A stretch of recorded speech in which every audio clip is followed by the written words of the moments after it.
કે ભાઈ દિવાળી સાહેબ આપણાને એમ કે અહીંથી નીકળો એમ કહે છે તો આ વસ્તુ વ્યાજબી તમને બધાને લાગે? આપણે બધાને એવું વ્યાજબી લાગે કે સાહેબ એમ કે અહીંથી નીકળો એટલે એ વસ્તુ વ્યાજબી છે?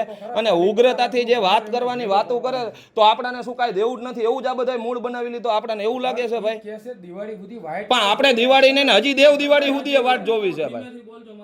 બરોબર સાહેબ, તો તમે શું કરી લેશો? કર નાખો તમારે જે કાર્યવાહી કરવી હોય સાહેબ. એવી તમે આમ દબાવવાની વાત ન કરો સાહેબ. બરોબર, હજી જો સાહેબ દબાવવાની વાત તમે કરોમાં, તમે તમારી રીતના જે પ્રોસેસ કરવી હોય કરજો. અમને તમારાથી કાંઈ વાંધો નથી. બાકી તમે જે ટાઈમ માંગ્યો છે એ ટાઈમ અમે આપ્યો છે. બાકી તમે જો એમ કહો કે અહીંથી નીકળો તો આ વસ્તુ વ્યાજબી સાહેબ નથી તમારી. તમે બોલ્યા છો સાહેબ, આ 5 જણાની વચમાં સાહેબ બોલ્યા નીકળો એમ બોલ્યા છે ભાઈ? બધાય બોલ્યા છે સાહેબ? તમે બોલ્યા ફરો છો સાહેબ? હજુ તમને કહું તમે જઈ શકો નીકળો નથી બોલ્યો. જઈ શકો ને નીકળો બોલ્યા છો સાહેબ તમે? નથી બોલ્યો. એટલે તમારે કામ નથી જ કરવું પાકું? એવું તમે ધારી લીધું. રેડી, કાંઈ વાંધો નહીં સાહેબ.